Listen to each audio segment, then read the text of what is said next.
You are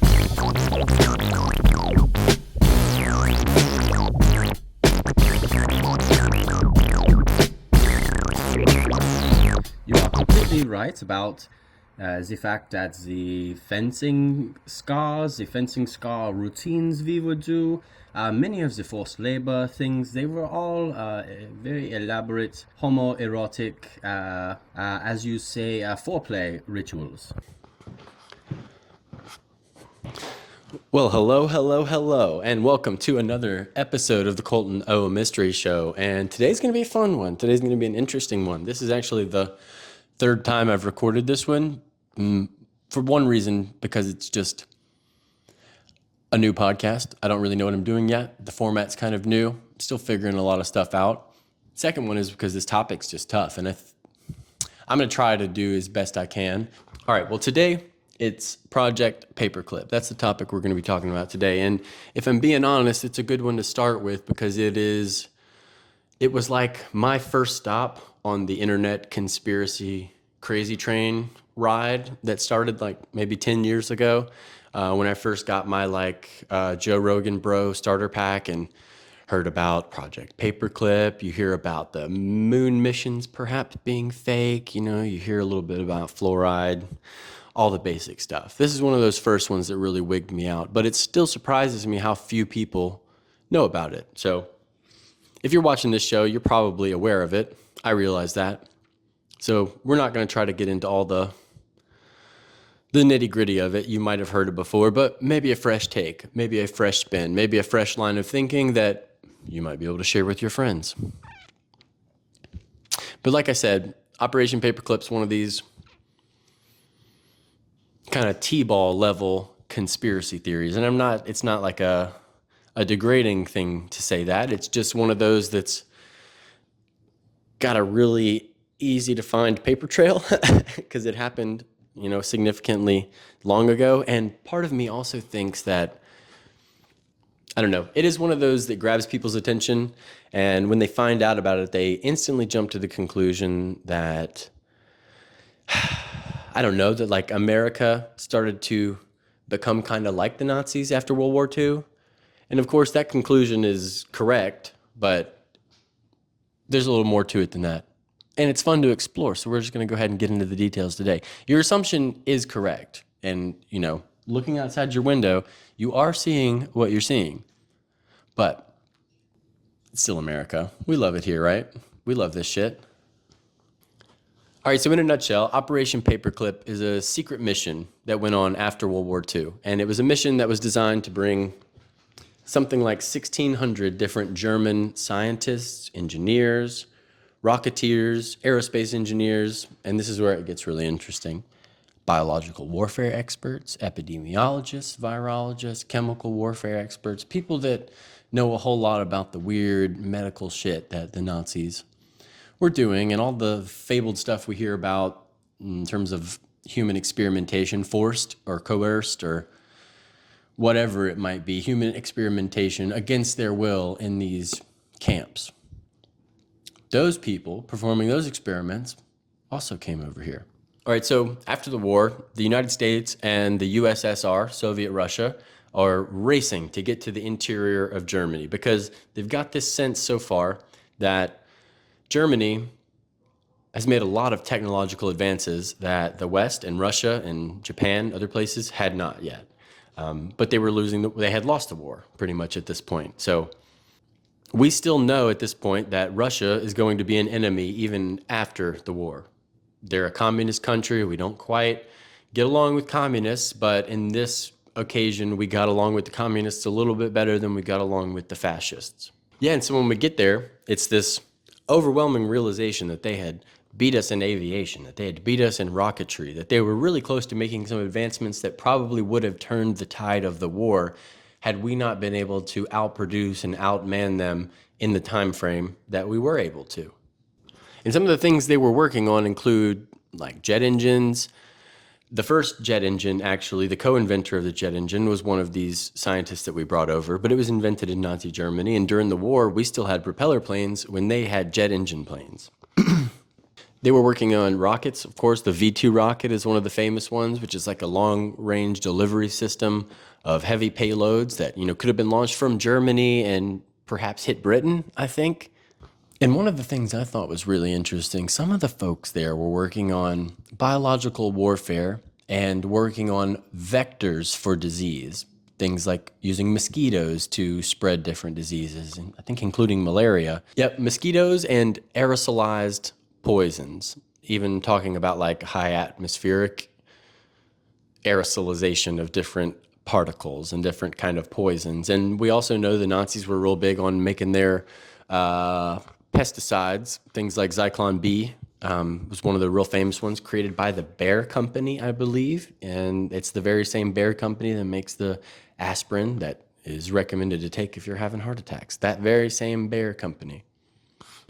And so all of these scientists over there in Nazi Germany that were working on all of these things and had all this unfettered access to human guinea pigs and probably a pretty steep amount of financial backing for these things. All these guys have too many secrets and they know too much, and all their secrets are locked up in here. So of these 1,600 scientists that come over to America, many of them were supposed to be put on Nuremberg. They're supposed to be tried at the Nuremberg trials for crimes against humanity, war crimes, all kinds of really gross and crazy stuff. But these 1,600 people didn't stand in Nuremberg. In fact, that was the whole point of the project, or Operation Paperclip, was to get these people over here into the United States without causing too much of a stink about it. And what we find out later is that when it becomes public knowledge that these people are working in America, some of them do sort of get run out, and a few of these scientists do end up running away to South America, and that's kind of one of those things that leads into the trope of all the Nazis leaving for Argentina. But to play devil's advocate here, if you are the United States and you did just witness, the communist revolutions and all these fascist revolutions come about and all the death and destruction that comes about with it, even if you're America and even if you understand that you're not perfect either, which America is certainly not perfect going into World War II, we can talk more about that in a second, but even if you were collectively super self-aware, which is probably impossible, but even if, you would still, as that aware person, probably find justification in like, well, we don't want to like rule the nation and remake it in our image. But I mean, when it was made in other people's image, it was kind of fucked up. And we did have 2 world wars back to back to back. So I guess what I'm trying to paint here is a picture of like the world landscape. It's like market economies and this old school imperial commonwealth style country statism versus communism, and then versus fascism. And all 3 of these and blends and combinations of the 3 are popping up all in Europe and Asia Minor and the Middle East and America and South America. It's like the early 20th century and the late 19th centuries are just completely fraught with all this. And so at the end of World War II, it kind of is starting to look like market economies are maybe the dominant thing, at least from the evidence at the time, I don't want to make a definitive statement on that, but at least the market economy countries are starting to believe that their system has been, the best. But at least there's a competition going on, and communism is still there, and Soviet Russia still has some power, and they did that's so silly. They did just help to defeat Nazi Germany. And in World War II, in order to stop the Nazis, like 1 in 7 Russians was killed. They lost 1 out of every 7 people in Russia, which is crazy because it was a really big country. And they got invaded twice by Germany. So, but they were communists at the time and intent on spreading that communism around as a means of control. And so the United States and Britain and the Allies saw the capturing of all these secrets and technological advancements as like a game, It's like, well, we gotta beat them at it. They're gonna be looking to grab this stuff too, and we've got a Cold War to fight for the next fucking 30 years. So yeah, there's definitely a big incentive to get in there and grab these secrets and take these people over and learn what they learn and reverse engineer all these things before the Soviets do. You got to remember at this time also post World War II, this is like the McCarthyism era, the Red Scare era. So we're not really worried about fascism so much. We'd kind of defeated fascism, but communism's still out there trying to rear its ugly head in all kinds of different ways. All right, and maybe we should back up just a little bit because you might be wondering, thinking to yourself, this doesn't really sound like the America I know. And, well, if you're going off of the post-war super nationalistic patriotism propaganda style idea of what America is, then yes, that doesn't really sound like America. But I hate to break it to you, it's because you were born in the time you were born. It's because your history teacher probably didn't have an incentive to, or felt it was uncomfortable for, or the school curriculum just straight up didn't allow her to tell you about America's dirty little eugenics secret and how Nazi curious we really were in the 20s. And not that America was unique in this. In fact, at the time, and maybe it's best to say this now because America gets a lot of flack for being America today. And I think we get a lot of flack because we have these really high ideals and standards that we say we want to live up to, and yet we continually don't quite match the very things that were written by the founding fathers. That's true, because not all men were equal and free at the time where the Constitution said that that should be so.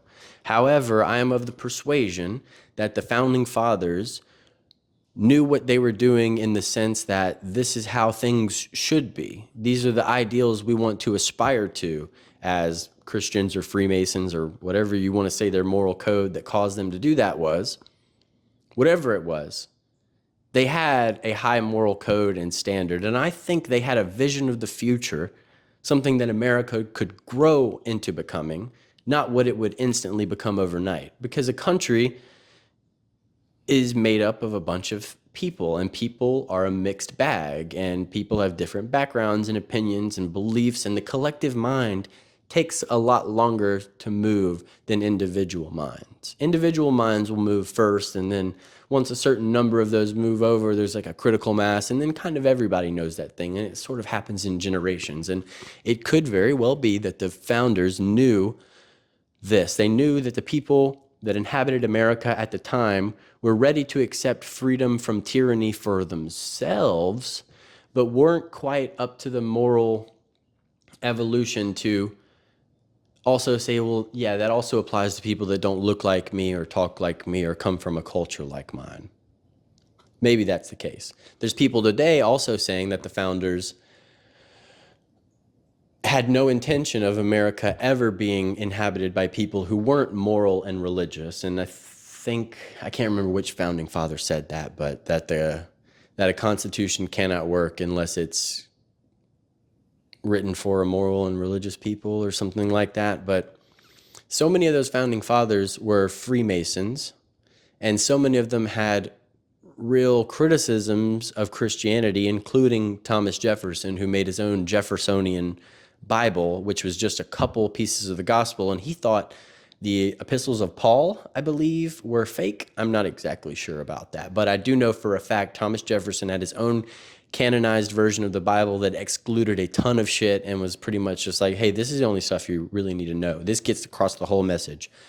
And the message that is in those gospels tends to be a little bit more aligned with like this Dionysian, Bacchanal, Mithraic sort of cult thing. And that's where, that's going to get really deep, but who knows exactly what they meant by moral and religious people, whether they were meaning for us just to interpret that as, oh, of course we mean Christians, or do they mean just what they mean, a moral and religious people, and religion being like just accepting that there is a higher power and kind of giving yourself up to that higher power, whether or not you call it God or Allah or Yahweh or Atman or whatever it is, whatever that is.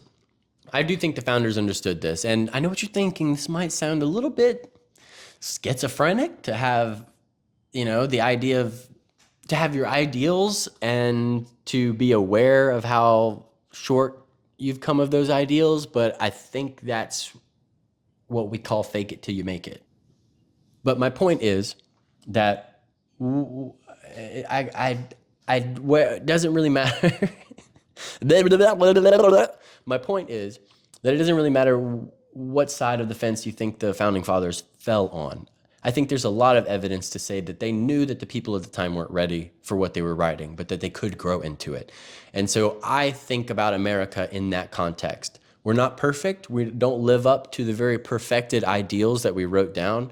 However, compared to just about any other place on earth, we've made more people free, more people of different colors free, more people of different classes and castes. And like, you can be born poor in America and still make something of yourself. It's really hard here. It's still really hard, but it's a lot harder pretty much everywhere else. And you're a lot less free pretty much everywhere else. And if you're a woman, you're a lot less free pretty much everywhere else. So would I want to live anywhere else? I don't know. Probably not.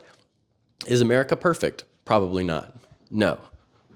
So think about that. Hold that in your mind as we go into Operation Paperclip, because it makes America seem less like we just instantly turned evil and more like we decided to lean into our very negative impulses, to our shadow self, if you're talking about it from a Jungian perspective.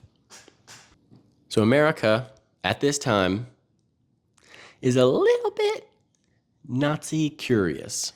And what do I mean by that? America has some pretty prominent figures in a pretty substantial movement of eugenics going on in the 20s. This is post-Civil War era. This is post-emancipation era. This is post, like, the relocation of previous African chattel slave folks to different parts of the North and all that. Racial tensions are quite high at this point. Science is kind of this burgeoning field, and Darwinism is kind of a burgeoning field, and people are taking what Gregor Mendel and evolution has said about genetics and kind of taking that flag and just fucking running with it. And at this time, people of Anglo-Saxon or Nordic or Germanic descent have kind of, some people, not all of them, particularly not the Christians. The Christians at this time, believe it or not, are the ones who are kind of fighting for everybody's rights. Those are the abolitionists. Those are the suffragettes well, I don't know about suffragettes. Don't let me say that, but but yes, America at this time is kind of Nazi curious. There's some eugenics going on. It's a very racially tense place right now, and some Anglo-Saxon, Germanic, Nordic people, white-looking people, have this idea that Western civilization is the best thing that humans have ever built. And the reason it's the best thing humans have ever built is because white people, Aryans, are the best thing that's come out of humanity. And I think if I'm quoting the Nazis, they say the Aryan race is the finest flower on the tree of humanity. That's the thinking of the time. And that thinking is not lost on America. There are some significant eugenicists and a eugenics movement going on right here. And the era we're talking about is kind of like the end of the Gilded Age and going through the Great Depression and leading up to World War I and II, kind of through World War I and into World War II. And then sort of it takes a step back after World War II for reasons we're going to get into. But looking back on history, pretty much everybody agrees in America that things for folks of color weren't necessarily great. We can say that. And we don't need to get into the whole civil rights movement here, but I do believe America was certainly not alone in this. And all right, well, just to dive into some history here, so you believe me, I've pulled up Wikipedia, our most trusted source for mainstream news. The American eugenics movement was rooted in the biological determinist ideas of Sir Francis Galton, which originated in the 1880s. This is the Gilded Age. In 1883, Galton first used the word eugenics to describe scientifically the biological improvement of genes in human races and the concept of being well-born. He believed that the differences in a person's ability were acquired primarily through genetics and that eugenics could be implemented through selective breeding in order for the human race to improve its overall quality, therefore allowing humans to direct their own evolution. In this, in the United States, eugenics was largely supported after the discovery of Mendel's law led to a widespread interest in the idea of breeding for specific traits. Galton studied the upper classes of Britain. Galton studied the upper classes of Britain and arrived at the conclusion that their social positions could be attributed to a superior genetic makeup. All right, I have to stop because that's fucking hilarious that a scientist went to British upper class who I'm imagining just look like big sacks of mashed potatoes. I mean, that's what all the posh, podgy, British royal-esque oligarchs that I think of, all those people at Westminster Abbey, I think of like a bag of mashed potatoes that's been wrapped and buttoned up in a double-breasted suit. But this guy is going to study those people as the epitome of genetic evolution. That's weird. I don't get that.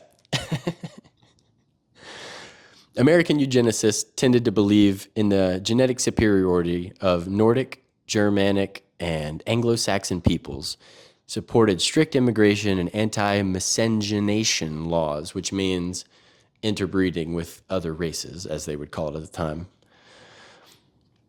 and supported the forcible sterilization of the poor, the disabled, and the immoral. And in that immoral category is where you get into gays, transgendered people, probably just promiscuous people too. I don't know, a woman who looked at too many guys the wrong way. If you were a woman with too many cats, this is probably under the immoral category. Yeah, there's probably all sorts of very nitpicky things that could get you thrown in the immoral category. Probably just listening to jazz music and dancing a little too well. Like if in if in 1895 you were to be the first one to come up with the Dougie, you would have definitely been considered immoral. And they probably would have sterilized you and perhaps thrown you into an institution just for getting like the dynamic hit. I can't even Dougie. I don't know why I'm going to do it, but just like the dynamic, just the movement, they'd be like, whoa, how is this? The American eugenics movement received extensive funding from various corporate foundations, including the Carnegie Institution, Rockefeller Foundation, and the Harriman Railroad Fortune. In 1906, J.H. Kellogg, the very same Kellogg you're thinking of with the cereals, provided funding to help the Race Betterment Foundation in Battle Creek, Michigan. One of the widest places ever, Battle Creek, Michigan. The Eugenics Record Office, ERO, was founded in Cold Spring Harbor, New York, 1911, by the renowned biologist Charles B. Davenport, using money from both the Harriman Railroad Fortune and the Carnegie Institution. As late as the 1920s, the ERO was one of the leading organizations in the American eugenics movement. In years to come, the ERO and the American Eugenics Society collected a massive family pedigrees and provided training for eugenics field workers who were sent to analyze individuals at various institutions, such as mental hospitals, orphanage institutions, all across the United States. Eugenicists such as Davenport, the psychologist Henry H. Goddard, Harry H. Laughlin, and the conservationist Madison Grant, all of whom were well respected during their time. That's important to know here. These weren't kooks. These were well-respected scientists in big institutions who had large access to all of the big money people that you still know of today, the Carnegies, the Rockefellers, all of that, Harriman.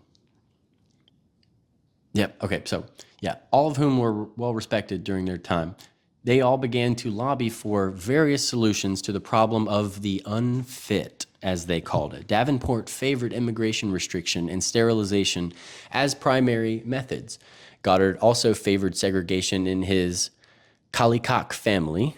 Grant favored all of the above and more, even entertaining the idea of extermination.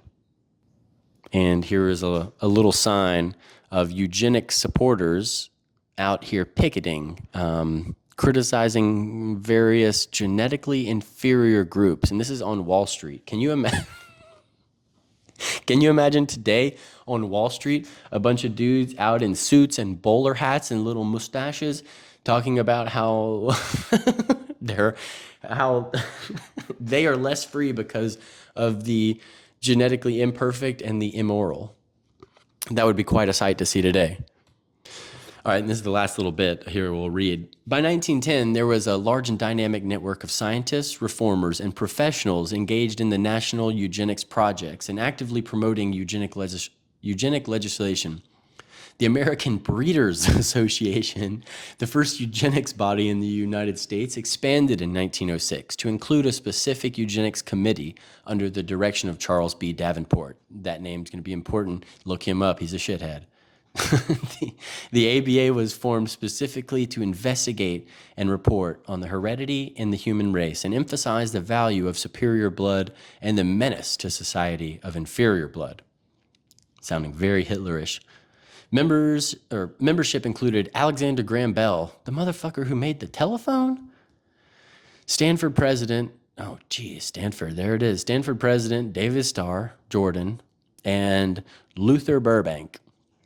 The American Association for the Study and Prevention of Infant Mortality was one of the first organizations to begin investigating infant mortality rates in terms of eugenics. They promoted government intervention in attempts to promote health of future citizens. Okay. Oh, and this one's really fun. So if you want to piss off somebody who's just like a default reality liberal who doesn't really think very much about it, that's fine. I like to do it too. Piss off the default reality Republicans too. Spread your animosity equally amongst both. But if you want something fun to crack somebody's frame of reality, tell them about this. Several feminist reformers advocated an agenda of eugenic legal reform. And remember, this is on Wikipedia. Several feminist reformers advocated an agenda of eugenic legal reform. The National Federation of Women's Clubs, the Women's Christian Temperance Unit, and the National League of Women Voters were among the variety of state and local feminist organizations that at some point lobbied for eugenic reforms. One of the most prominent feminists to champion the eugenic agenda was Margaret Sanger. The very same Margaret Sanger you're thinking of, the founder of Planned Parenthood. Sanger saw birth control as a means to prevent unwanted children from being born into a disadvantaged life and incorporated the language of the eugenics movement to advance her agenda. Sanger also sought to discourage the reproduction of persons who it was believed would pass on mental disease or serious physical defects. In these cases, she approved of the use of sterilization. In Sanger's opinion, it was the individual women, if able-bodied, and not the state who should determine whether or not to have a child, which sounds a lot like what feminists today say, but I think what's important here is this little parentheses, if able-bodied, because earlier we were talking about how many people got determined as not able-bodied just because of being immoral or, all sorts of different things would land you in a mental institution these days. Okay. So what?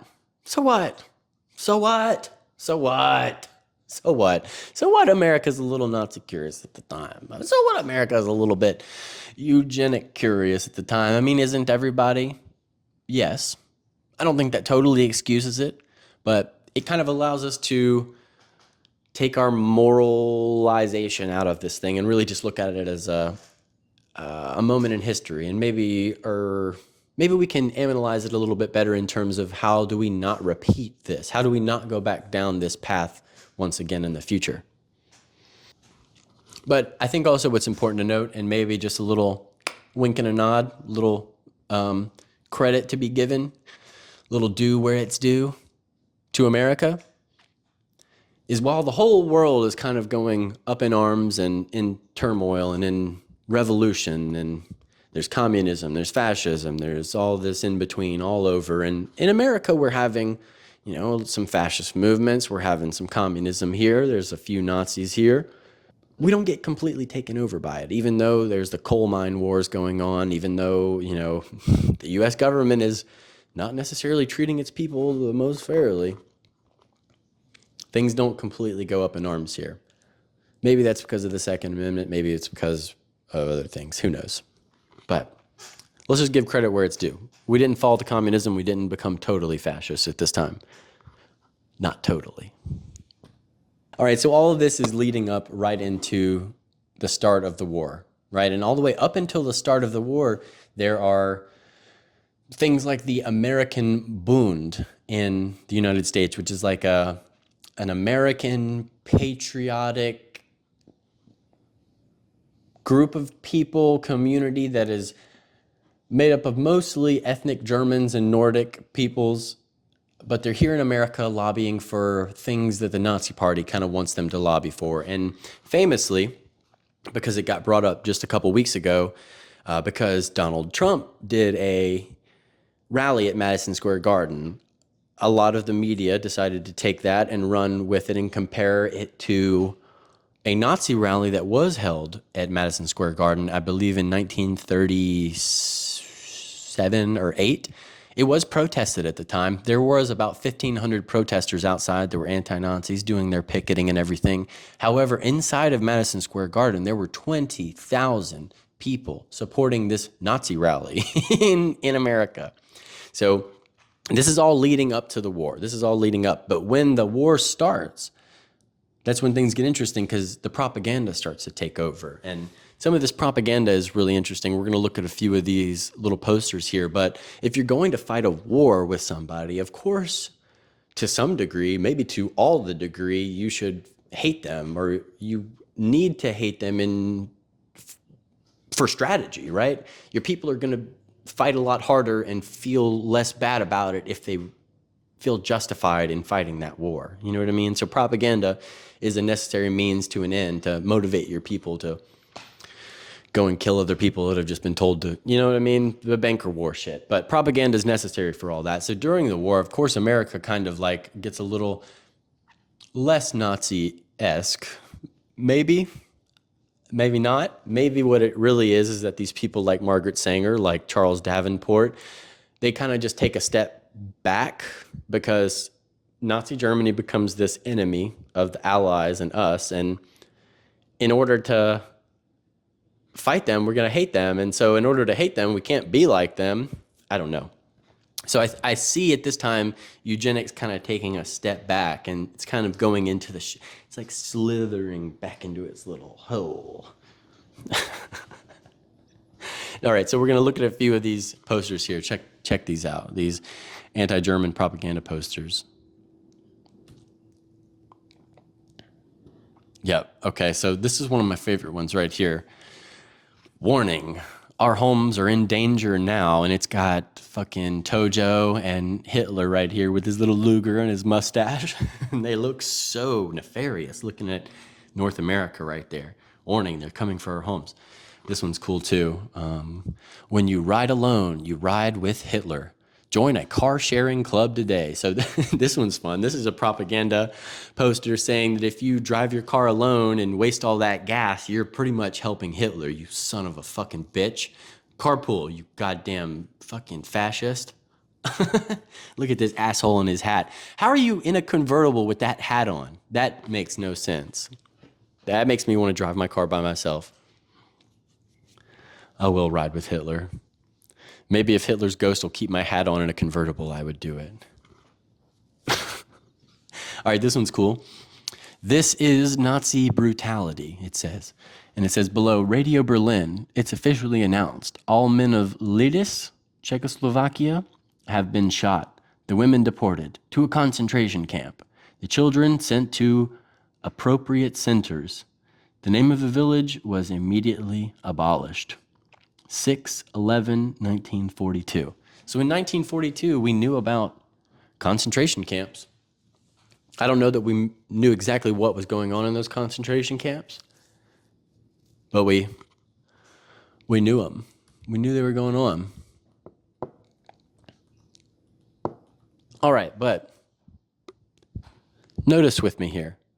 Do any of these posters, and can you find any posters that are explicitly denouncing the eugenics, the eugenics ideology that the Nazis had? Can you find any posters where they're denouncing eugenics and this crazy Nazi Aryan ideology? I can't find any. It's like, it's stuff like this, you know? I don't know. And the reason I bring that up, that none of these posters or any propaganda that I could find had like somebody explaining why Nazi ideology is wrong and why eugenics, nobody's criticizing that part of it. They're criticizing the conquering of Europe is more of the line of criticism we're leveling here with these posters. And I mean, eugenics is sort of like the baseline for the whole Nazi ideology. It's like, it's the thing that Hitler used to sweep up everybody in Germany into this fever frenzy, because they're convinced that they're the chosen people. They're convinced that the whole world has been trying to take them out because they're the chosen people and they know of their power. And if their power was only unbridled, what they could do. This ideology is wholly rooted in genetic superiority and inferiority and this idea of cleaning up the human gene pool, all of that. But that's present in America too. And yet it is the whole reason that the Nazi Party is so in lockstep and so 100% organized with their evil. Like earlier I was saying that America is not perfect going into World War II. Britain is certainly not perfect going into World War II. They're still a Commonwealth imperial power going into World War II. Let's be honest about what it was. It's not that long before where we had fought for our independence from them because they were a colonial monarchical power.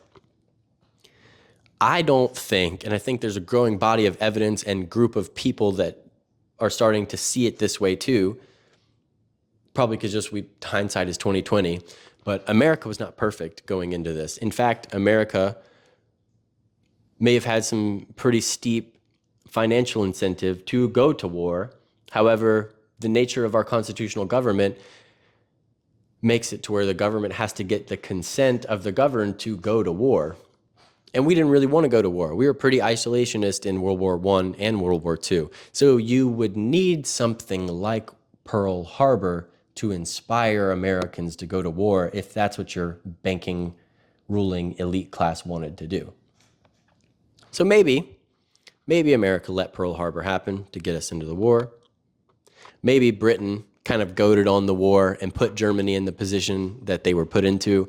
Maybe the European powers kind of fucked over Germany in World War I so bad that they set up this powder keg situation to happen. None of this excuses what Germany did. I'm just trying to paint a better historical picture of what's going on here.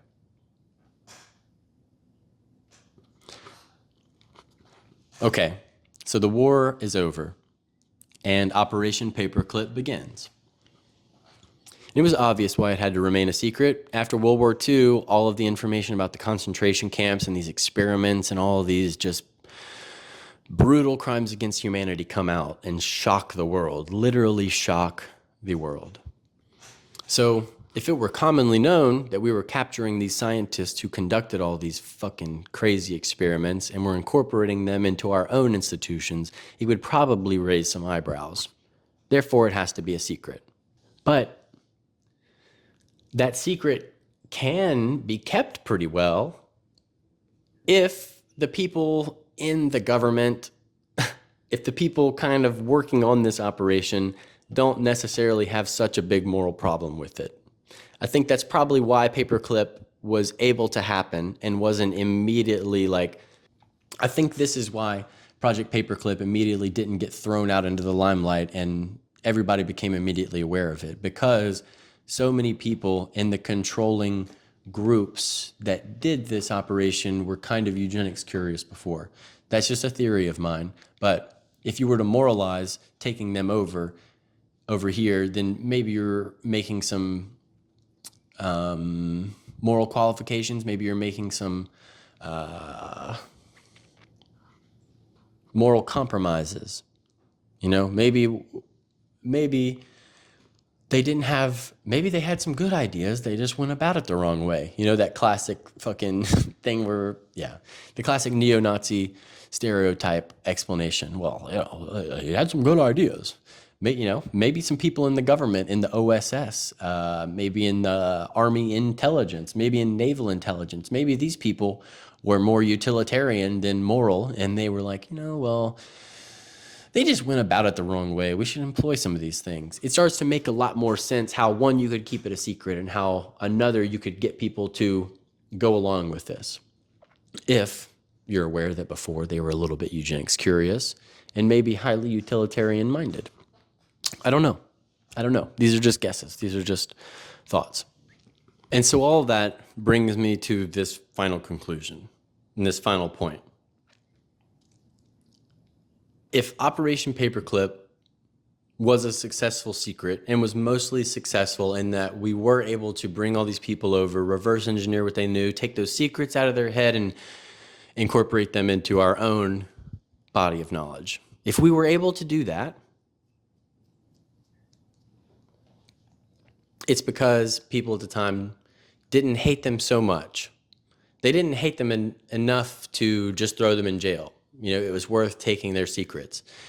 And here's where things get sticky, because my theory kind of goes along with this old phrase, you become what you fight.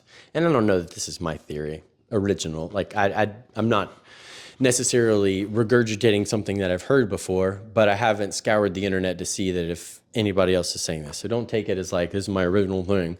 But here's something I've been working on.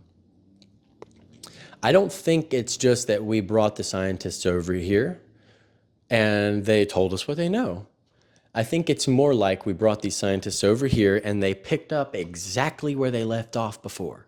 Like, start, or stop, pause, start. Just restart in, you know, the Mojave Desert instead of the Rhineland or whatever. For instance, one of the most famous scientists to come over in Operation Paperclip is Wernher von Braun. Wernher von Braun was this person who was working on rocketry, the father of the V-2 rocket and of the German rocketry program, period. Now, Wernher von Braun is infamous for having a labor camp where they built rockets, and he was infamous for, I believe, hanging the slowest Jew once a month or a week or maybe a day, I can't remember. He would hang the slowest worker as like an example. I don't know, I'm gonna fact check myself here for that. But Wernher von Braun is not a nice fella. Not a nice fella at all. And we brought that guy over, and there is a clear paper trail that he picked up his research right where he left off in Germany and got us to the moon, got us the Saturn V rocket program, made NASA what it is, literally founded NASA, and then finished out his days living in Huntsville, Alabama, I believe. We got the co-inventor of the jet engine during this time. The Nazis had jet fighters while we had propeller planes. They had beat us on that technological advancement. We got that guy, and the next thing you know, we're making SR-71s. We're making crazy jet craft. Like, he picked up right where he left off just for America. We had this thing called the OSS before, which is sort of like the proto-CIA. After World War II, the OSS disbands because it was just created for the wartime effort. But at the, I don't know, behest, but maybe at the recommendation of a man named Reinhard Gehlen, the CIA was formed in 1947 with the Securities Act, or the National Security Act. I can't remember what it exactly was called, but he picked up right where he left off in Germany. It helped us form a super covert, all-encompassing, self-funding intelligence agency that would soon grow tentacles that would reach all over the world. Picked up exactly where he left off. Now, those three categories in particular have a pretty clear paper trail on their research before in Germany and their research after here in America. And there is a clear and coherent, line graph that connects those two.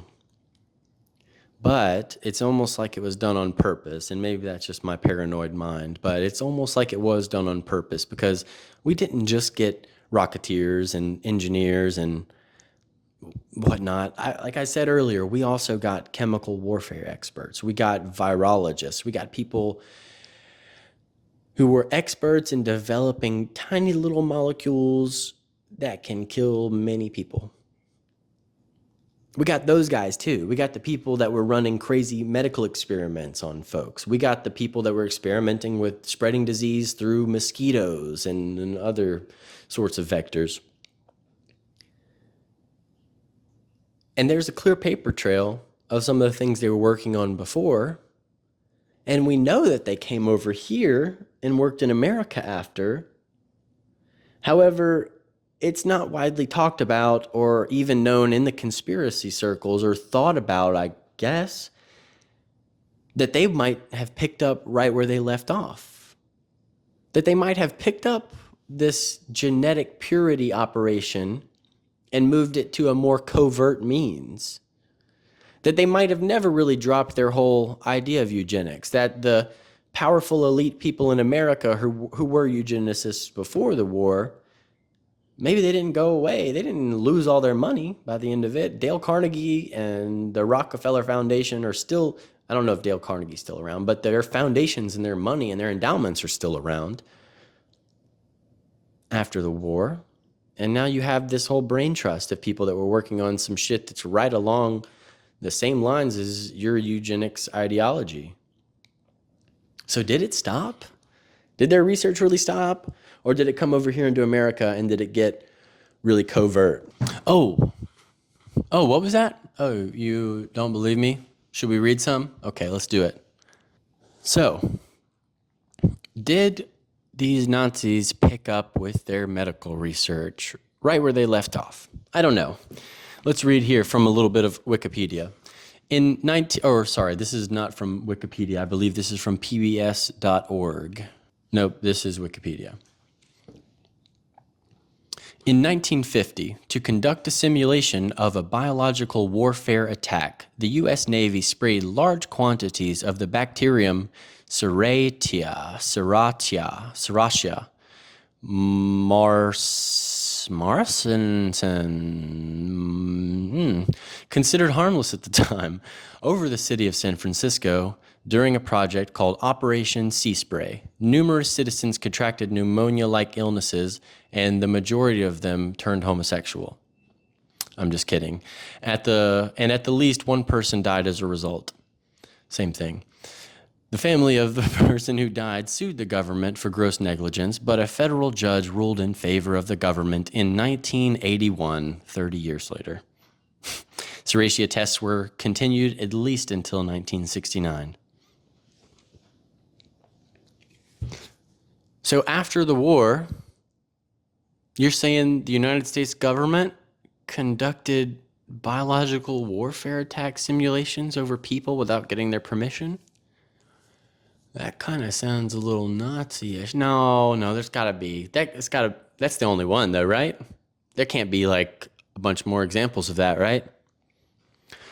From the 1950s to 1972, mentally disabled children at the Willowbrook State School in Staten Island, New York, were intentionally infected with viral hepatitis for researchers whose purpose was to discover a vaccine. From 1963 to 1966, Saul Krugman of New York University promised the parents of mentally disabled children that their children would be enrolled into Willowbrook in exchange for signing a consent form for procedures that he claimed were vaccinations. In reality, the procedures involved deliberately infecting children with viral hepatitis by feeding them an extract made from the feces of patients infected with the disease. Now, I didn't know the Nazis had a shit kink, but that does sound like a little, that sounds like a Nazi who maybe just has a poop kink, but also likes non-consensual science. Another one. In 1952, Chester M. Southam, a Sloan Kettering Institute researcher, injected live cancer cells known as HELA cells, HeLa cells, into prisoners at the Ohio State Penitentiary and cancer patients. Also at Sloan Kettering, 300 healthy females were injected with live cancer cells without being told. The doctors stated that they knew at the time that it might cause cancer.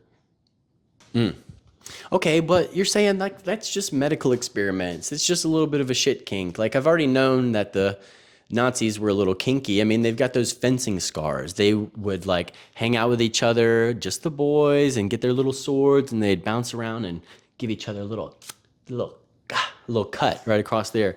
Which, if you think about it, I think if anybody honestly thinks about it, what that really looks like to me is a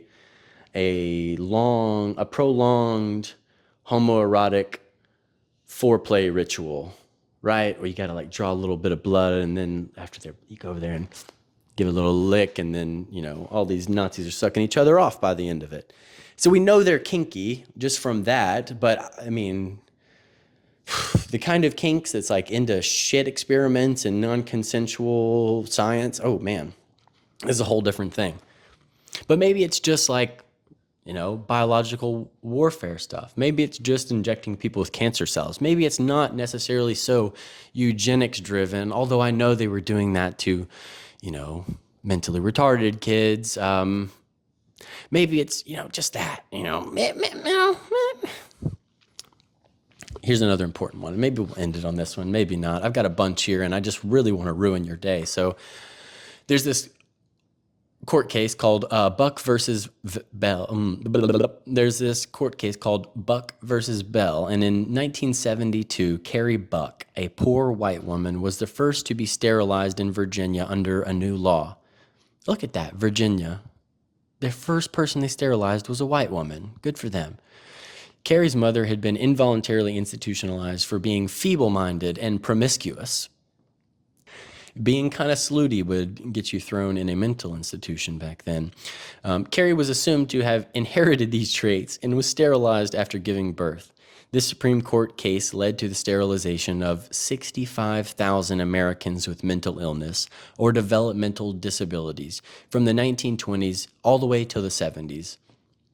It's exactly that period I'm telling you about before the war, where we're kind of eugenics curious, and then after, where things kind of just look the same. It's like, 1920s to the 70s. Justice Oliver Wendell Holmes wrote in the reference to Carrie, 3 generations of imbeciles are enough. The court ruling still stands today. Now, I'm a Southern boy, but I'm not going to leave us out of this. And although, at the time, California was one of the leaders in forced coercion and sterilization, they did it for different reasons. California's was driven by anti-Asian and anti-Mexican prejudices, but in the southern states, it was also employed as a means of controlling American or African-American populations. And just like people in the South do, they come up with these cute little names for things that are quite awful, and they would call them Mississippi appendectomies. And I think it really only rolls off the tongue if you try to say it with that Mississippi appendectomy, sort of that real southern sort of, I don't know, I might not be doing the Mississippi right, but a Mississippi appendectomy, I don't know. You just kind of have to say it like Lindsey Graham for it to make sense. But that was another name, and probably a name that was said in jest and people laughed about.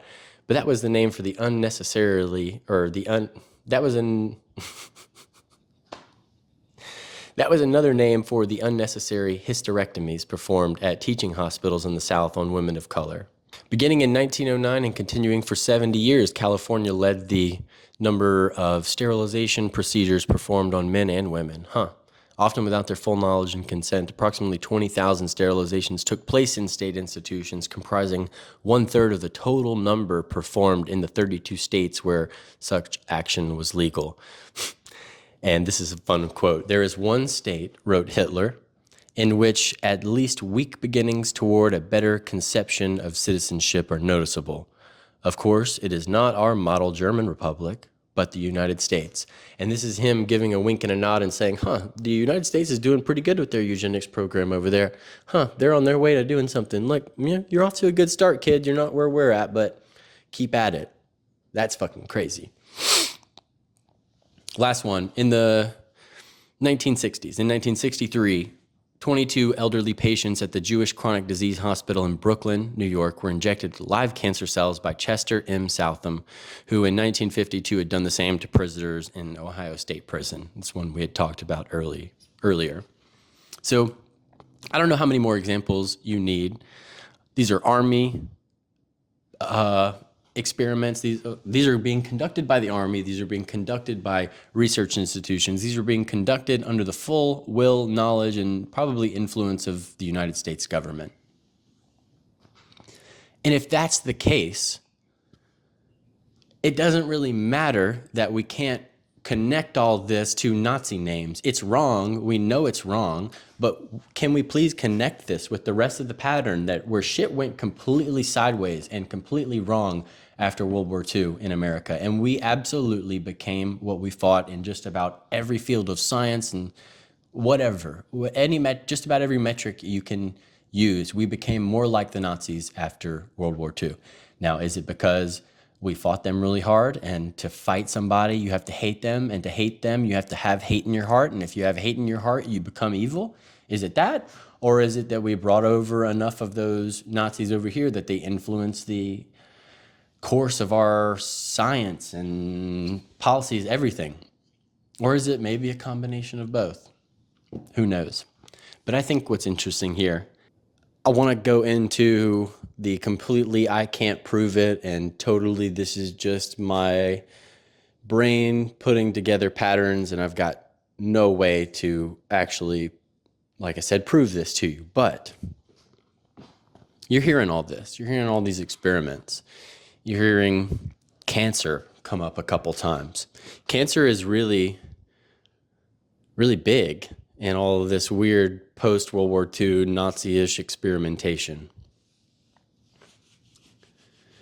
And cancer being delivered in all kinds of covert and secret means, and just kind of discovering how that works, seems to be a theme I'm picking up here. Maybe I'm wrong, but it seems to be a theme I'm picking up on.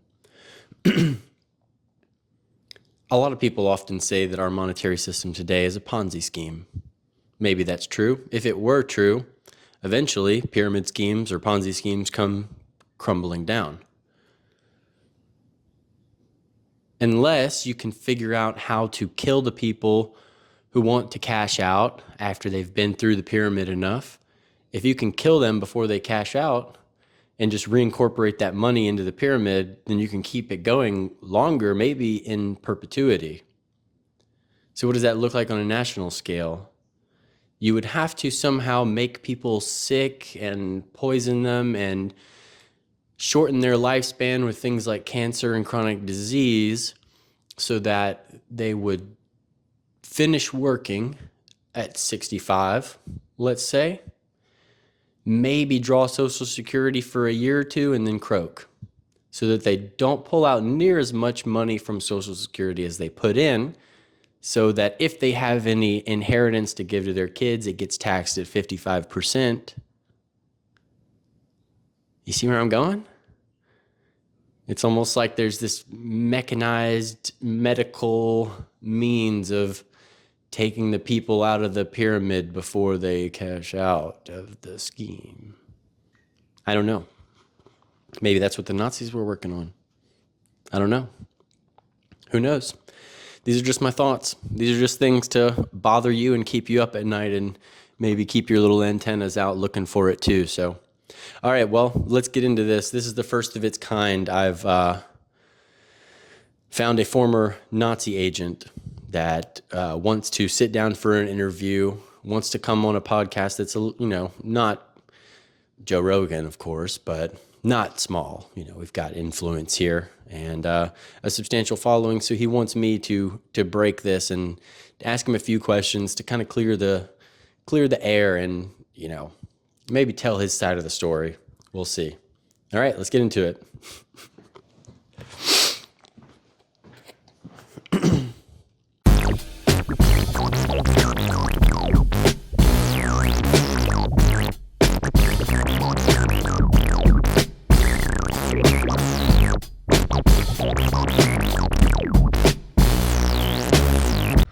All right, and welcome, Mr. Von Braun. You're looking very good. All this time has been pretty good to you, which is quite strange. Yes, I am still here. I'm still here, doing well, doing well. I've had lots to think about these years and lots of time to think about it. All right, so I think what everybody wants to know, and since you haven't done any interviews since the space program, you're a very exclusive and hard to find man. And in your mind, how do you go about justifying these atrocities that you committed? Well, I'll give it to you straight. When I was at Pennywood, my focus was on the rockets, on the science, on the dream of reaching the stars. The war, the V2s, the unpleasantness associated with the middle work, it was all part of the time, my friend. I saw myself as an engineer, a scientist first and foremost. My justification was it was a time of war, and my duty was to my country, to advance our technology, to advance our defense. The Nazis, they had the resources, the power, and perhaps I was a bit naive to the extent of the horrors. But let's be honest, I was more interested in the physics of flight and the politics of the Reich. Okay, all right. And since you are still warehoused in a CIA facility somewhere and alive and aware of American culture today, we just got to get your opinion on one thing. What do you think about Taylor Swift? Is she an MK Ultra asset? We all want to know. Oh, I see you caught on to my secret hideaway. No.